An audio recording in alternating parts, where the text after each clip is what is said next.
On Christmas Eve, my younger sister accidentally discovered that my bank account held over $10 million. Just a few minutes later, my parents simultaneously demanded that I hand all of it over to her because they believed she deserved it more than I did. It might sound like a satirical scene from some low-budget film, but no, this was my real life. I am Evelyn Carter, 34 years old, living in Boston, Massachusetts.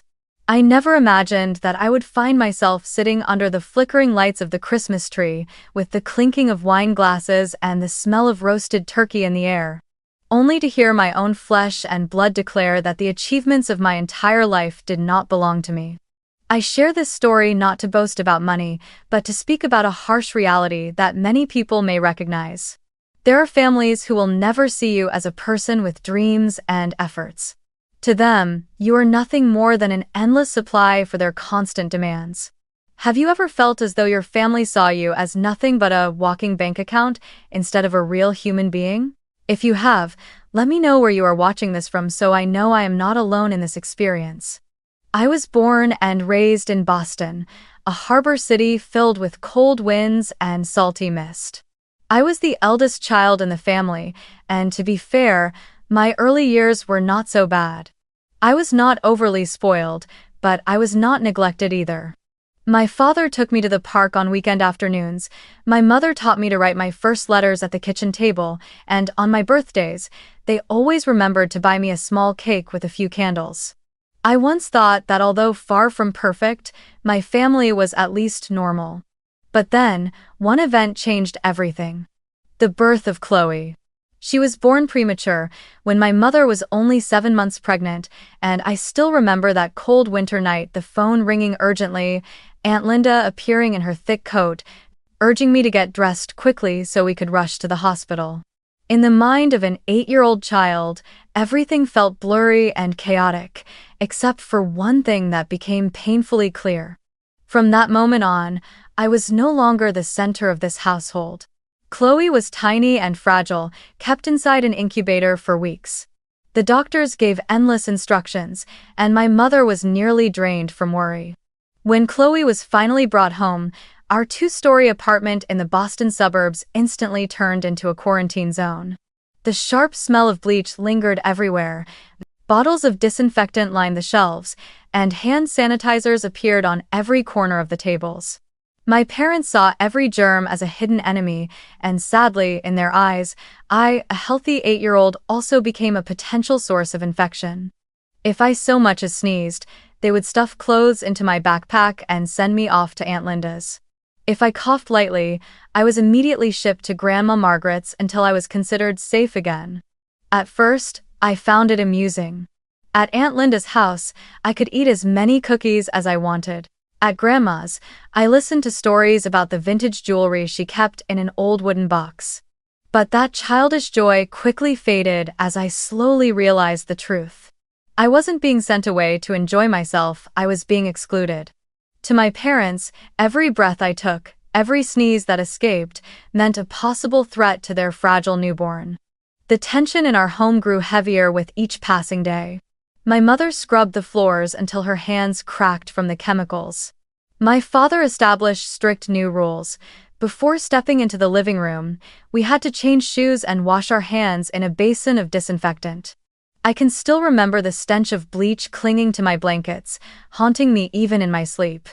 I used to crave being held in my mother's arms, but even when I ran to her, she would sidestep me, terrified that I might be carrying germs. I began to teach myself how to sit quietly in my room, doing everything I could to avoid attention, because if I so much as winced from a stomachache or muttered that I felt tired, the immediate response was always, "You'll have to stay at Aunt Linda's for a few days." The worst part was not being pushed aside, it was being forgotten in my own family's story. My parents began telling everyone that Evelyn was the strong and independent child, that I was the one who always understood and made sacrifices for her sister. But I didn't understand. I was just a child who couldn't figure out why a simple cold turned me into the unwanted one. I didn't understand why getting a perfect score in math didn't make my parents as happy as Chloe managing to sit upright for a few seconds without falling over. The only praise I ever received came in bland phrases like, "You're older now, you have to let your sister have her turn." From then on, an invisible wall rose between me and the rest of the family. Each time I saw my mother lean down, pressing her ear against Chloe's tiny chest to listen for her breathing, with my father standing beside her so anxious his eyes were rimmed with shadows, I felt both compassion and jealousy. I wanted to be seen with that same gaze, cared for with that same intensity, but it seemed that was something I would never have. So I began to find joy in other ways, through books, through drawing, and especially through listening to Grandma's stories about her world of antique jewelry. With her, I wasn't a potential threat. I was simply a curious, eager child. But imagine a child of 8 or 9, sitting alone in her room with the sting of bleach burning her nose, while laughter and applause erupted from the living room because Chloe had just babbled her very first sound. I understood that Chloe was fragile, that she needed protection. But what about me? I was their child too. I also needed to be held, to be praised. Yet from the moment Chloe arrived, the entire house cast its light on her, and all that remained for me were the cold, shadowed corners, where the smell of disinfectant became the most familiar thing in my world. That memory clung to me for years. I grew up in Chloe's shadow, and the gap between us only widened as time went on. I remember, in 4th grade, I entered the district science fair with a project I had built entirely on my own, a model of renewable energy powered by wind and water. I spent weeks tinkering in the garage, my hands sticky with glue, my hair smelling of burnt plastic. When I won first place, I raced home, thrilled, believing that this time my parents would finally smile at me. But when I handed the certificate to my mother, she only glanced at it before immediately turning back to check Chloe's temperature, though she only had a slight sniffle. My father, instead of congratulating me, warned me not to bring the display board into the house because the dust from the cardboard might trigger Chloe's allergies. My very first award, the pride of a child, was abandoned in the garage like a piece of trash. Meanwhile, just a few weeks later, Chloe sang shakily on stage at her school's talent show, her fragile voice earning a participation ribbon that nearly every student received. Yet the whole family went out to a restaurant, ordering expensive desserts to celebrate her big success. I still remember sitting there quietly, spooning ice cream into my mouth, wondering why her flimsy little certificate was worth more than my district-level prize. Slowly, I learned that no matter what I achieved, it would vanish into silence, while anything Chloe touched, no matter how small, was transformed into a reason for the family to cheer. I began to retreat into myself. After school, I no longer rushed to share my grades or activities. I would slip into my room, close the door, and seek peace in the world of books. I especially loved the ancient art volumes. The city library lent out thick yellowed pages filled with Renaissance paintings, Greek sculptures, and Roman pottery. Each time I turned a page, I felt as though I was stepping into another world, one where beauty and worth were recognized fairly, untouched by favoritism. In that small room, I allowed myself to dream that one day I could reach a larger world, one where effort would finally be rewarded as it should be. My greatest comfort was my grandmother, Margaret. She never treated me like a shadow. She had an old wooden box filled with vintage jewelry, necklaces strung with imitation pearls, rings set with glass stones, hairpins darkened by time. To others, they were nothing but cheap trinkets, but to me, they were treasures. She would sit beside me, letting me carefully wipe each piece clean, arrange them by size, and record notes in a small notebook. She told me stories about the jewelry trends of different eras, about how even a simple hairpin could reflect an entire period of history. Those stories not only fed my curiosity, they planted a quiet passion within me, to search for value in the things others dismissed as meaningless. The older I grew, the sharper the contrast became. When I performed Bridge Over Troubled Water at my high school piano recital, after months of practice, I hoped my parents would be there to cheer me on. But on the night of the performance, Chloe complained of a mild headache, and the entire family canceled their plans. I played on stage alone, looking out at a hall full of strangers' faces. 2 weeks later, When Chloe played Hot Cross Buns on the recorder in a 15-minute children's recital, the whole extended family crowded in, clapping wildly. I sat there forcing a smile, while inside my chest tightened. It wasn't that I didn't love my sister. There were times I truly felt sorry for her, recognizing that she was just a child who had learned to survive by leaning into the favoritism surrounding her. But compassion did not erase the pain. I tried everything to earn my parents' recognition, getting good grades, joining clubs, winning competitions, but all of it vanished into invisibility whenever placed beside Chloe's sneeze or her clumsy little performance.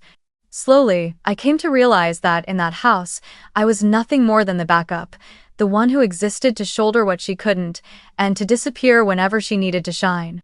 So I withdrew from the family stage, one I had never truly been allowed to stand on. I chose my own world, the pages of books, the old trinkets, the quiet afternoons spent with my grandmother, listening to the steady ticking of the clock in the living room and her slow explanations about each bracelet. She was the only one who praised my meticulousness, telling me that my eyes had the gift of spotting the smallest differences between what was real and what was fake. Those words, simple as they sounded, were worth more than any medal to a child who was constantly compared and overlooked. She planted the seed in me, a seed that would grow into the career of my lifetime. And so, as childhood slipped away, I gradually learned to accept the truth. I would never be the golden child, in my parents' eyes. But if I could not shine in that house, I would find a light of my own. I did not know what the future would bring, but I knew one thing with absolute certainty. I would never let my life be defined by the word leftover. In high school, I entered the stage many call the rebellious years, though for me it was not rebellion but a quiet breaking free. I knew I had no place at family dinners where every conversation revolved around Chloe, nor did I hope to see my certificates pinned on the refrigerator already plastered with her photos. So I threw myself into studying not to earn my parents' recognition, but to carve out an escape route for myself. I spent hours in the library, filling notebooks with precise mathematical concepts, devouring thick books on history and art. When you don't have anyone standing behind you to push, you learn to push yourself, and that made me determined to the point of stubbornness. Beyond studying, I joined nearly every club I could. The debate team, the school newspaper, the National Honor Society, even the art club. My schedule was packed, but I felt relieved, because at least at school I wasn't compared, I wasn't cast aside. On the debate stage, I learned to speak with clarity and confidence, to argue with logic sharp enough to leave opponents speechless. In the small newsroom of the school paper, I found joy in editing each article, arranging layouts neatly, just like I used to organize my grandmother's vintage jewelry. One achievement followed another, and soon I became a familiar face teachers praised. But once I returned home, everything dissolved like soap bubbles. I still remember the afternoon I received my SAT results.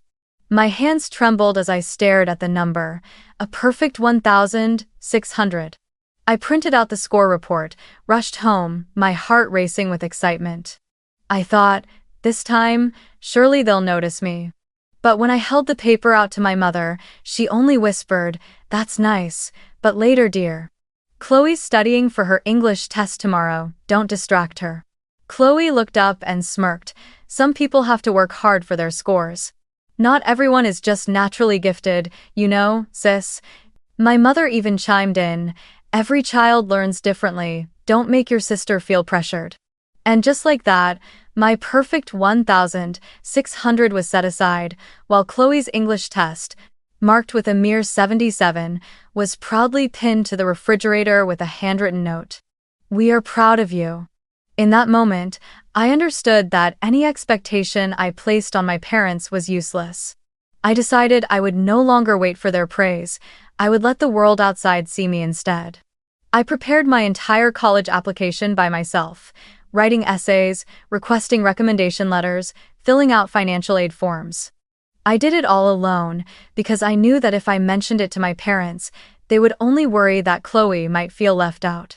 I sent applications to top schools, Yale, Harvard, Princeton, Columbia. And when the acceptance letters began arriving one after another, my heart felt like it would burst with joy. But once again, that joy found no place in my family. The day I received my Harvard acceptance letter, everyone was gathered in the living room, eyes glued to Chloe in her brand new cheerleading uniform. She had just been picked as a reserve on the high school cheer squad, nothing more than a backup spot yet. My parents clapped and cheered as though she had won an Olympic medal. I stood there holding the crimson envelope stamped with Harvard's seal, wanting to share it, but slowly my hand dropped to my side. I knew exactly what would be said if I opened my mouth. "That's great, honey. You'll be fine on your own." Meanwhile, Chloe only had to wave her cheap pom-poms to be celebrated like a queen. So I chose Columbia University in New York, prestigious, and far enough away to finally sever the invisible chain binding me.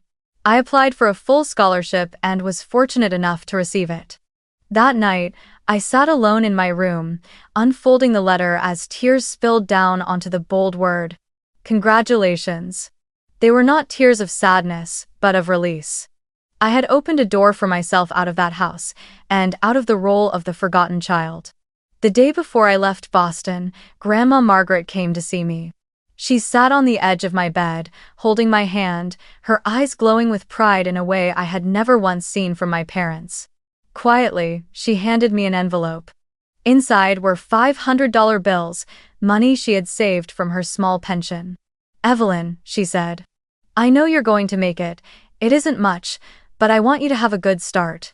And remember, you don't need anyone's approval to have value.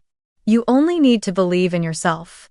I hugged her tightly, silently promising that I would never betray that faith.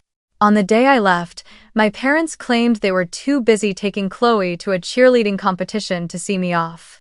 It was Aunt Linda who drove me to the bus station, loading my suitcases onto the long-distance bus bound for New York. As the bus pulled away, I looked back at the familiar city of Boston, my heart caught between pain and relief. I knew that from that moment on, I had officially stepped out of the suffocating circle and into a journey of redefining myself. I arrived in New York on a late summer morning, the air humid, the smell of car exhaust mingling with the scent of bagels from street carts. The city was noisy, chaotic, but also bursting with opportunity, and I knew I had come to the right place to begin a new chapter. At Columbia, I chose a double major, art and business. Partly because of my love for the paintings and sculptures I had adored in books, but also because I understood if I only knew how to love beauty, I would remain a dreamer. But if I learned to manage it, I could transform my passion into a career. Long nights in the library found me immersed both in Botticelli's works and in dry finance textbooks. My classmates called me the one holding two worlds, but I didn't mind. I was already too used to carrying everything alone. To cover living expenses beyond my scholarship, I took a part-time job at a small auction house in Manhattan.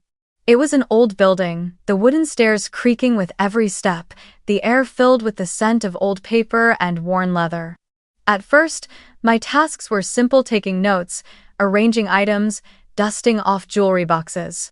I remember one time spending hours sorting through hundreds of cheap rings for a weekend auction. Many would have found it boring work, but for me, every scratch and every tiny engraving whispered a story. I could forget to eat just from observing them under a magnifying glass, the way I once spent long afternoons with Grandma Margaret. Then came an unexpected opportunity. One winter day, I was assigned to sort through a box of jewelry labeled costume jewelry, supposedly fake decorative pieces. I opened the box and picked up an Art Deco hairpin. The moment I held it, I sensed something was off. It was heavier than typical imitations, and the clasp was crafted with an unbelievable precision. I secretly examined it under a magnifying glass and noticed a tiny, almost invisible mark engraved on the inner corner. My heart pounded. That night, I stayed late at the office, poring over books and online archives, and finally discovered that the mark matched a prestigious Parisian jewelry house from the 1922nd. In other words, what everyone thought was worthless imitation was in fact a rare piece potentially worth tens of thousands of dollars. Nervously, I presented my discovery to Mr. Harrison, my direct manager. At first, he didn't even bother to look up from his screen, waving me off with, "Sarah, These are all flea market trinkets, don't waste your time.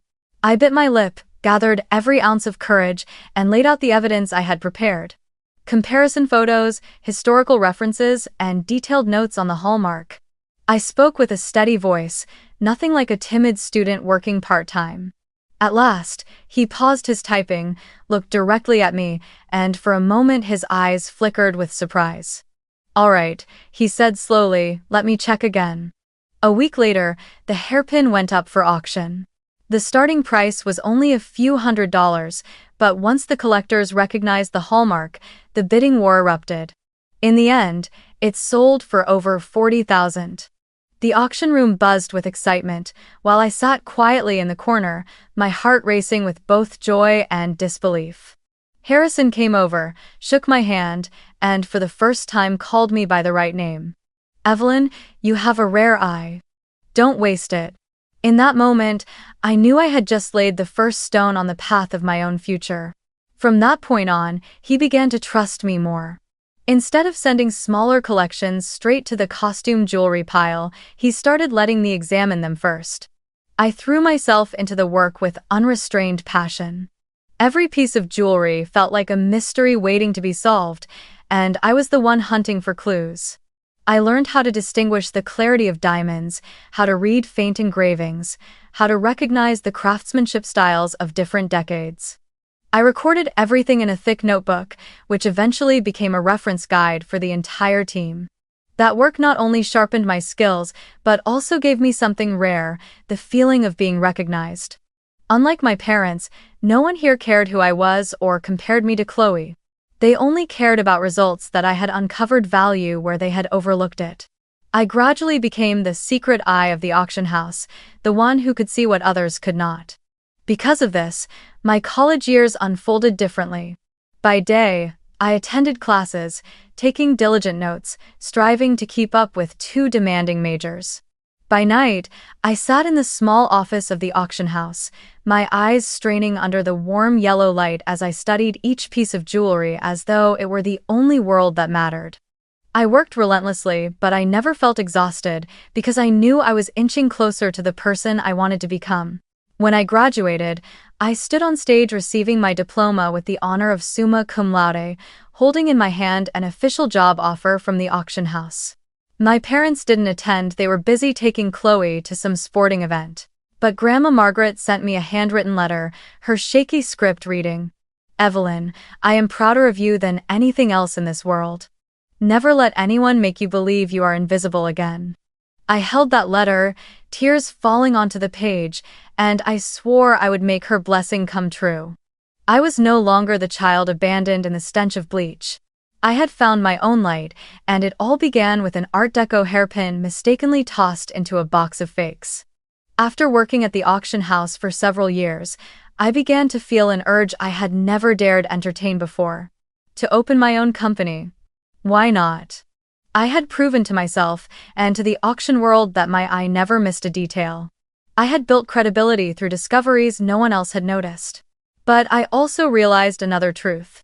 Within a large institution, I would always be the assistant, my achievements ultimately filed under someone else's name. I wanted out. I wanted to create something that bore my own mark, even knowing the path ahead would be riddled with risks.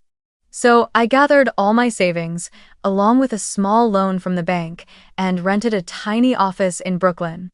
In reality, it was just a second-floor room above a Chinese restaurant, with peeling paint on the walls, old drafty windows, and furniture I bought secondhand. The smell of takeout drifted up from the kitchen below, the air always laced with sweet and sour chicken and sesame oil. Friends who visited laughed and teased, "This is it, your company's headquarters?" But I didn't care. Small and cramped as it was mine, it was my beginning. The first months were brutally hard. I sat up late into the night doing the books, my eyes bloodshot from lack of sleep. Clients were scarce, and the income wasn't enough to cover the office rent and the bank interest. Many nights I curled up on a cold metal chair, my heart pounding as if it might leap out of my chest, terrified that in just a few months I would have to shut down and be left with debts I had no idea how to manage. I kept taking small jobs authenticating a few $100 antiques for little shops or helping locals reappraise family heirlooms. The money I earned was meager, but I refused to quit. I believed that if I was patient enough, an opportunity would come. And that opportunity arrived on a bitter February morning. An antiques dealer in Manhattan, someone I had known from my auction house days, called to say a family had brought in an old collection of Victorian jewelry to sell, but they suspected a few pieces had uncertain provenance and wanted me to take a look. I could hardly believe my ears and accepted immediately. When the jewelry box was set in front of me, my heartbeat quickened. I opened each velvet tray and saw hundreds of pieces from dull gold hairpins and mottled pearl necklaces to stone-set rings already scratched and worn. Most of it looked like ordinary costume adornment at first glance, but I knew I had to be patient. I devoted 2 full weeks, practically living in the office, studying every detail, taking meticulous notes, and comparing them against hundreds of references in my notebook. And then, I found it. Buried among the seemingly ordinary pieces were 2 white gold hairpins etched with intricate patterns. The craftsmanship was too flawless to be replicas. I turned them over and over, holding them under the light, until I finally spotted the faint hallmark of a renowned 19th-century jeweler. These were rare works thought to have vanished through wars and displacements. If authentic, their value wasn't just a few thousand, it could reach tens, even hundreds of thousands of dollars. My hands trembled as I wrote the report, carefully choosing every word. When I handed it to the dealer, I saw his eyes light up. And just as I predicted, the 2 pieces were later auctioned successfully, bringing in an enormous sum for the family. My share was a 10% commission, $80,000 in total. It was the largest amount I had ever earned in my life, more than 2 years of salary combined at the auction house. I sat alone in my small office, listening to the clatter from the Chinese restaurant below, tears slipping down my face in equal parts joy and relief. That commission not only saved my fledgling company from the brink of collapse but also gave me a reputation. Word spread quickly. The young woman in Brooklyn, Evelyn Carter, had the eye to spot treasures others had overlooked. From then on, clients began seeking me out, lawyers representing heirs, private collectors, even major auction houses sending me trial contracts. I was no longer surviving on trinkets. I had truly stepped into a world where value was determined by sharp instincts and discerning eyes. Of course, the struggles weren't over. I still worked day and night authenticating, managing paperwork, learning to handle finances and clients. But there was one major difference. This time, I was no longer afraid. I knew I was on the right path. Whenever exhaustion crept in, I remembered my grandmother's words. You don't need anyone's approval to have value. And now, that very value had begun to be recognized by the world outside. In that cramped room infused with sesame oil and soy sauce, I realized my fragile dream was slowly becoming reality. When I held that first $80,000 commission in my hands, it felt as if the world had opened up. I reinvested almost immediately. I hired an assistant, purchased internationally certified appraisal equipment, and renovated the tiny Brooklyn office into a space professional enough to receive clients. From there, business grew so quickly that many times I could hardly believe it myself. People who had known me from the auction house began referring new clients, and eventually, the city's elite came knocking. They didn't want their names in the papers, they simply needed a trustworthy expert to authenticate their assets. And I became that person, a discreet presence, but irreplaceable. In just 3 years, I opened branches in Boston, then New York, and finally Chicago. The little Brooklyn office became more of a symbol than anything else, a reminder of those sleepless nights surrounded by the smell of sesame oil.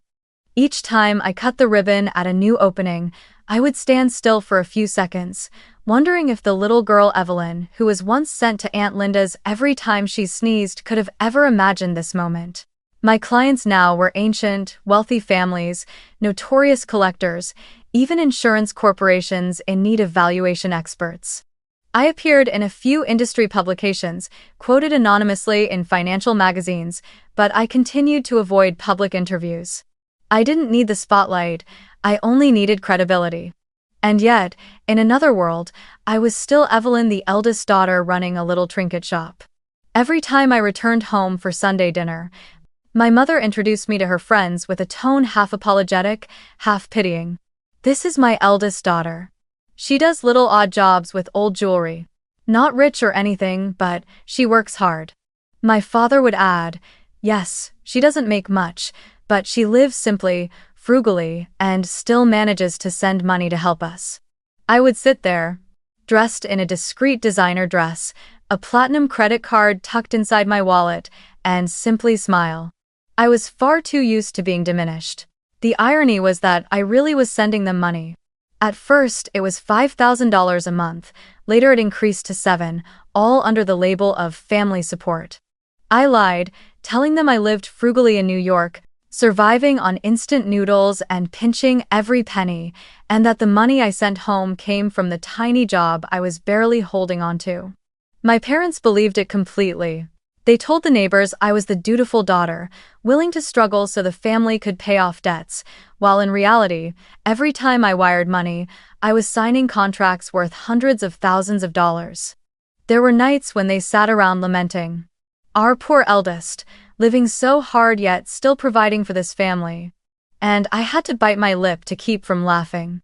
They had no idea that the very same morning I had authenticated a multi-million-dollar jewelry collection for a client in Dubai, earning a commission big enough to cover their mortgage for an entire year. But instead of feeling insulted, I found a kind of sweet irony in it. In their eyes, I was just the poor daughter sacrificing for her family, and perhaps that very misconception gave me a slice of freedom. They never asked too many questions, never cared what I actually did, they only cared about the steady stream of money flowing into their account. Alongside my outward success, I gradually built what I called a double life. By day, I was the CEO of a jewelry appraisal company with offices across 3 major cities, meeting with lawyers and financial advisors, signing 7-figure contracts. By night, whenever I returned to my parents' house for the holidays, I transformed into frugal Evelyn, listening to Chloe brag about her new designer bag from an outlet store while I wore an original Harry Winston necklace that no one noticed. More than once, I turned it into a game for myself. I would dress in a plain, modest outfit, then pin on a vintage brooch worth more than Chloe's car, sitting quietly as I watched them remain completely oblivious. I'm not sure if I kept that secret to protect myself or because there was a touch of wicked amusement in it. But the longer it went on, the more I realized I was living 2 lives. One was dazzling and hectic, where my name was whispered in private boardrooms. The other was quiet, where I was still dismissed as the eldest daughter running a trinket shop, yet I benefited from being underestimated. Between these 2 worlds, only Grandma Margaret knew a bit of the truth. She still visited me, still sat for hours helping me sort through files, her eyes shining with a pride I had never seen from anyone else in my family. I think that without her, I might have given up many times. It was her quiet faith in me that kept me steady in this double game. I didn't share all the numbers with her, but she knew I had succeeded, and she always reminded me, "You owe nothing to anyone but yourself. Don't let anyone make you forget that."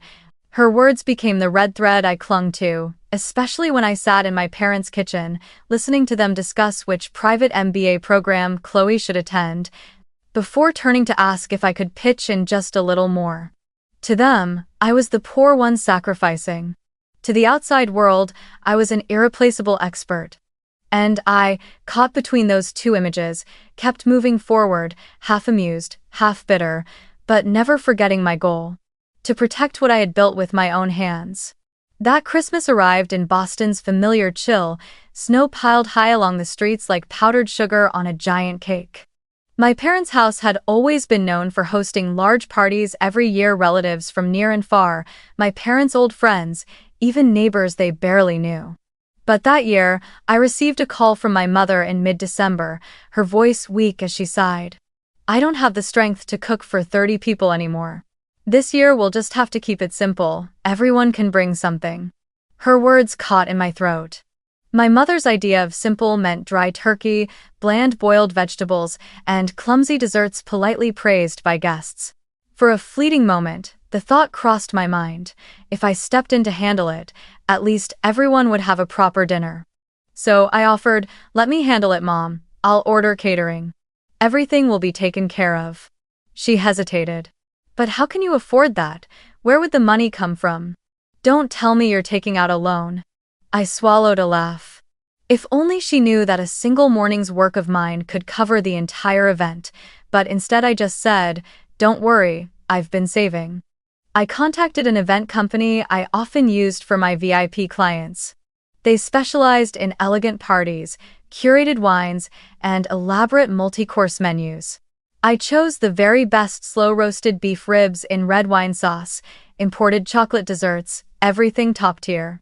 It would be a Christmas dinner to remember, not just for the food. On Christmas Eve, the house glowed with sparkling lights, the tall tree decorated with red baubles, candles shimmering across the table. When the catering team delivered the meal, the entire room filled with a rich, luxurious aroma, nothing like the cold scent of bleach that haunted my childhood. Guests marveled, and my mother, half embarrassed and half proud, boasted that her eldest daughter had managed to book this service. I sat quietly, smiling, unwilling to break their illusion that I was the frugal child who had scraped and saved to please the family. Chloe, of course, sneered. She probably went into debt just to show off. I didn't reply. I just poured more wine for the guests. Near the end of the evening, I slipped away to my old room upstairs. My mother had left it untouched since I was 16, the wallpaper faded, the bookshelf still holding a few Nancy Drew novels I once devoured. I opened my laptop and logged in to monitor a live auction in Europe. A rare Art Nouveau necklace was being fiercely contested. The numbers jumped rapidly, hundreds of thousands of dollars in mere minutes. I focused intently, ready to confirm the bid if my client secured the prize. The door burst open without a knock. Chloe walked in, phone and broken charger in hand, sighing, "Do you have a spare charger?" Before I could react, her eyes fell straight onto my laptop screen. The numbers were unmistakable. The company account showing an 8-figure balance, multi-million-dollar contracts, quarterly profit reports. Her eyes widened, then narrowed, as if she had just stumbled upon buried treasure. For a split second, I thought about slamming the laptop shut, but it was too late. Chloe smirked. "Oh, so you're not as poor as we thought." Before I could say a word, she grabbed the laptop and bolted down the stairs. My heart pounded as I chased after her, but I was too late. Chloe strode into the living room where more than 20 pairs of eyes turned toward us. She set the laptop on the table, spun the screen around, and shrieked, "Everyone should see this. Our Evelyn's been hiding something." The room fell into silence. Christmas carols still floated from the small speakers, but they seemed distant, hollow. On the screen, the figures glared back: an account balance of over $10 million, a $500,000 contract pending, quarterly reports worth millions more. Guests gasped. I stood frozen, sweat beading at my temples. My mother was the first to break the silence. She burst out laughing, but the sound quickly twisted into a bitter, angry cackle. "Nonsense, that can't be real. My daughter just tinkers with old jewelry in a little shop." But when she realized there was no way to deny the numbers flashing before her, her face turned crimson. She shot to her feet, pointing at me, her voice trembling with fury. "You've had $10 million while we struggled to pay debts? Your sister needed money for school, and you just sat there doing nothing? Chloe deserves it more than you ever will. You need to give her that money." The room erupted in whispers. Aunts shook their heads, uncles murmured to one another.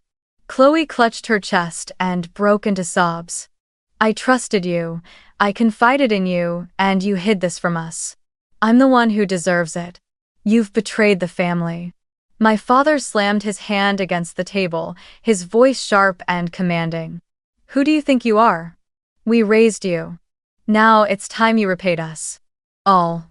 I stood there, feeling as if my entire childhood had collapsed onto this single moment. Every time I had been pushed aside, every certificate left to gather dust in the garage. Every night I played piano in an empty auditorium, all of it surged back in the accusations of the very people I called family. I looked around the glittering room, where guests now saw me as nothing more than a walking wallet. And I understood, in that painful instant, the raw truth. I was no longer the forgotten child. I was the child expected to sacrifice everything, even my own life, to preserve their illusion of a golden daughter. The room, once filled with the scent of Christmas, had transformed into a stage for tragedy. My mother's face burned red, her shrill voice cutting through the air. You have millions of dollars while your parents scrape to pay for medicine and utilities? While your sister is preparing for her MBA at a prestigious school, you sit on all that money? You must give it to her. Chloe is the one who deserves it. The chatter of guests died away, leaving only the pounding of my heartbeat in my ears. My father cut in, his expression cold, his voice heavy with false authority. We raised you, fed you, educated you. Now it's time to repay that debt. Don't think just because you have 10 million in the bank that you can deny what we've done for you. He spoke as if the years I had spent scraping together scholarship applications, financial aid forms, and part-time jobs to support myself had never even existed. Chloe burst into sobs, mascara streaking down her cheeks, clutching her chest as if I had dealt her the deepest betrayal. She wailed, "I trusted you. I always trusted you, and yet you hid everything from me. You betrayed me, you betrayed this family. I'm the one who deserves that money. I'm the one who needs it to build a future. You already have more than enough." Every word was like a knife twisting into old scars, tearing open wounds from childhood that had never fully healed. For a few seconds, I stood frozen. Around me, faces hardened with judgment, as if I were standing trial and they were the jury. And then, something inside me snapped. My forgotten childhood, the nights I studied alone, the awards thrown into the garage, the empty auditoriums where I played piano, the monthly checks I sent to keep their lives afloat without a single thank you, all of it surged through me like fire. My voice rang out, trembling but unyielding. Repay you? Did you really raise me? Or did you send me away every time I sneezed, as if I were a threat to your golden child? Do you remember ever sitting in the hall when I won first place in science, or when I played piano at a recital? No. You were busy taking Chloe to blow on a recorder, to wave pom-poms, busy praising a C grade as if it were a Nobel Prize. I have carried myself every step of the way. When I got into college, who sat with me filling out applications? When I worked part-time to pay my own bills, who cared? No one. I've been supporting you for years, 5,000, then 7,000 a month just to keep this house from crumbling. And now, instead of congratulations, all I hear are demands. Have you ever truly seen me as your daughter? The room fell silent. A few guests lowered their eyes in embarrassment, some coughed quietly, avoiding my gaze. But my mother only screamed louder, her voice choked with anger. You always make yourself the victim. We've done everything for you, and now you stand there parading your so-called sacrifices? Yes, you have money, but you're selfish. Chloe is the one who thinks of family. You only think of yourself. My father nodded, his eyes blazing. That's right, without us, you'd be nothing. Chloe kept sobbing, her crocodile tears splashing onto the dinner table, drawing sympathetic pats on the shoulder from a few gullible guests. I took a deep breath, realizing there was nothing left to say. Any explanation would only be twisted. I shut the laptop, slipped it into my bag, and picked up my Hermes purse, the same one my mother once dismissed as a knockoff that looks decent enough. I slung it over my shoulder, lifted my head, and met my parents' eyes with a voice calm enough to cut. If to you I'm nothing but a wallet, then remember this wallet is closed. From this moment on, I owe nothing to people who only demand and never appreciate. No one moved. I turned and walked out of that glittering room, which had suddenly become suffocating. The steady strike of my heels on the wooden floor drowned out Chloe's wailing and my mother's furious shouts behind me. As the door closed and the icy Boston air rushed in, I found myself breathing easier than I had at any point during that dinner. Inside, they were probably still arguing, plotting how to divide my money as if I had died and left an estate behind. but I no longer cared.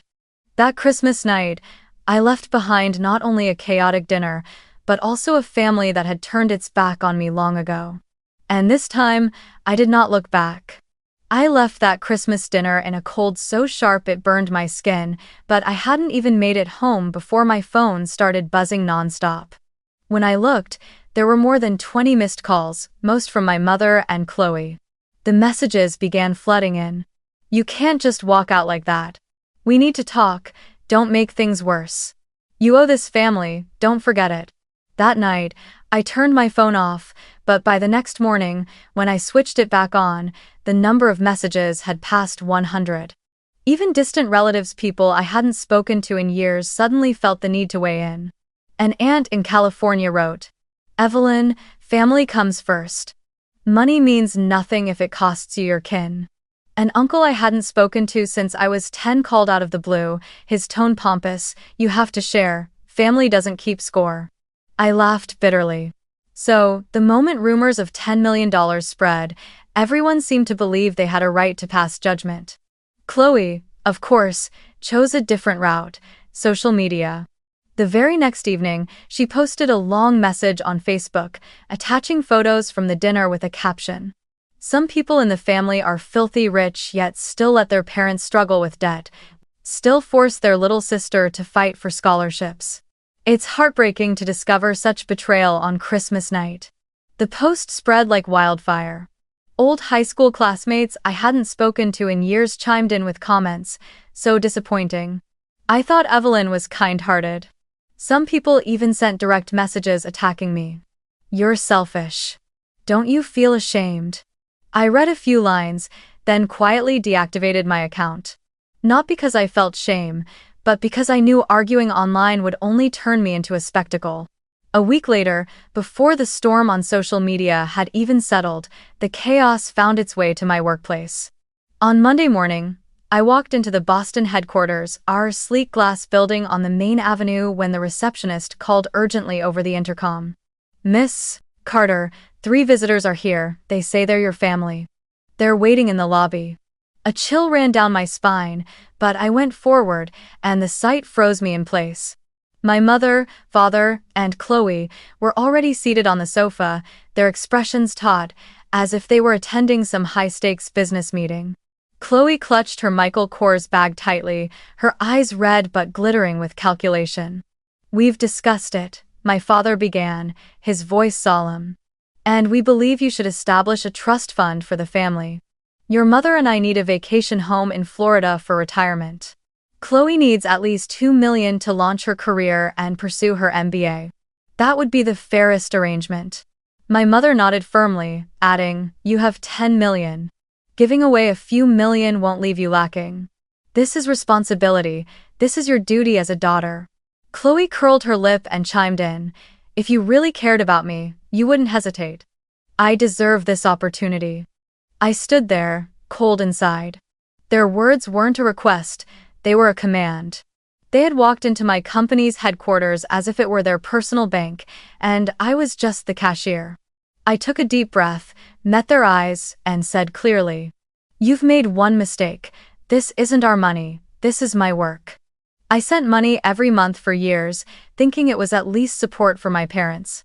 But if all you see in me is a wallet, then the game ends today." Right there in the lobby, I pulled out my phone, opened my banking app, and in front of them canceled the standing monthly transfer. "From now on, not a single dollar more," I said, my eyes unblinking. My mother's jaw dropped, as if she had just witnessed a crime. My father's face flushed red, his mouth opening to roar, but 2 security guards had already stepped forward at my signal. "Please escort the guests out of the building," one said, polite yet firm.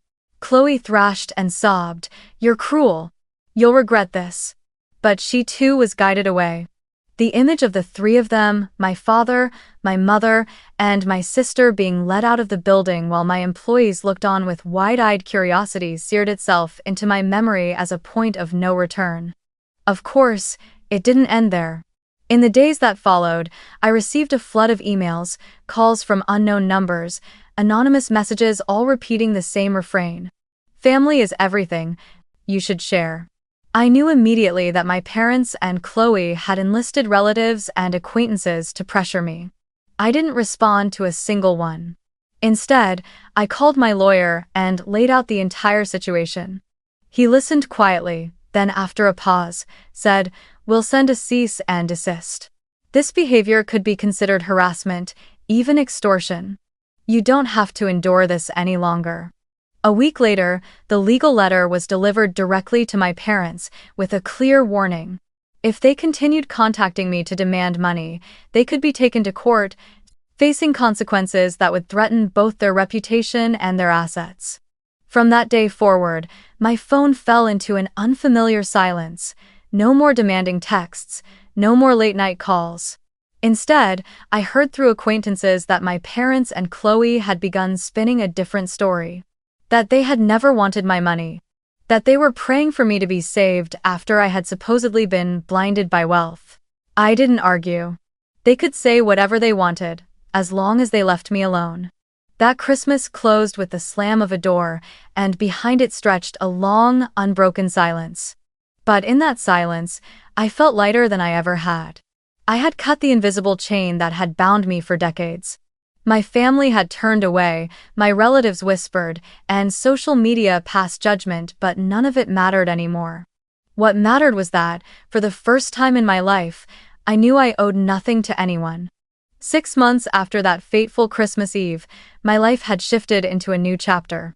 I left my small apartment in Back Bay and moved into a penthouse by the Boston Harbor, where floor-to-ceiling glass opened onto a skyline glittering with lights. Every night, the sound of waves hitting the docks played like a private symphony just for me. I hired a professional security team to install access controls, smart cameras, and even a custom-built wall safe to protect the rare collections entrusted to me by clients. This space was more than a home, it was a fortress, proof that I had built a life with my own hands. The company grew beyond anything I had imagined. Our 3 offices in Boston, New York, and Chicago thrummed with activity, staff doubling in just 1 quarter. I spent countless hours on planes, signing contracts with insurance corporations, advising private collectors, and beginning to expand services into Europe. Financial publications mentioned me more frequently, though always as an unnamed expert. I didn't need the public to know my face, only that the elite understood one truth. If they wanted precise appraisal, there was only one name to seek. As for my family, they were utterly silent. After the lawyer's warning, the calls stopped, the texts stopped, the surprise appearances at my office stopped. That silence was both a release and a wound. I no longer had to hear their reproaches, but I also knew that the thread called family had snapped for good. In that picture, only Grandma Margaret remained as a warm color. She still visited me every weekend, bringing buttery pastries and her sparkling eyes. We sat together at the long glass table in the penthouse living room, the afternoon sun streaming across the surface, sorting through the latest jewelry I had brought back from New York. She turned each piece slowly beneath the magnifying lens, her hands trembling but her gaze still sharp. "You were born to do this," she would often whisper. In those moments, I became once more the little girl sitting beside her with a wooden jewelry box, and for the first time, my entire life circle felt complete. Chloe, however, still refused to let go. On Facebook, she kept spinning the victim's tale. My sister abandoned the family, caring only about money, while I'm left to bear the consequences. For a while, her posts still drew a few dozen shares and sympathetic comments. But like every other online scandal, the attention faded. Her friends grew tired. No one wanted to hear the same refrain forever. The image of the poor little sister withered, leaving only emptiness as even her followers began to turn away. I heard she was still drifting from one short-term job to another, sometimes marketing, sometimes retail fashion, none of it leading anywhere. I no longer felt anger, only emptiness. Perhaps her failures no longer had anything to do with me. For me, a different journey began. Therapy. I met with a counselor every week, sitting in a softly lit room, recounting fragments of memories I had long tried to bury, the stench of bleach that haunted my childhood, the times I was forgotten at recitals, The way my mother sidestepped when I ran toward her arms. At first, I cried often, sometimes until I couldn't breathe. But slowly, I learned that those emotions weren't weakness. They were my body releasing wounds that had been caged too long.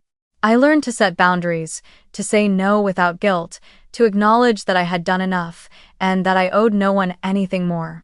For the first time in my life, I felt I was living honestly, not as the leftover child, not as the family's wallet, but as a human being with value of her own. And then Christmas came again.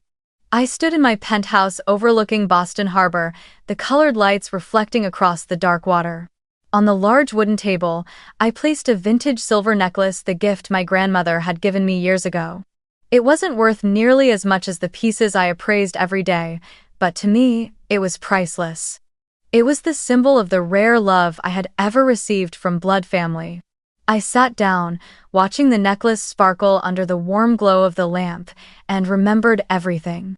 The days I was pushed aside, the moment I stood up to face my entire family, and the steps I took walking away without turning back. I turned, looking directly into the camera, or rather, into the eyes of those listening to this story, and spoke slowly, each word deliberate. Money cannot buy family, but true family will never reduce you to a wallet.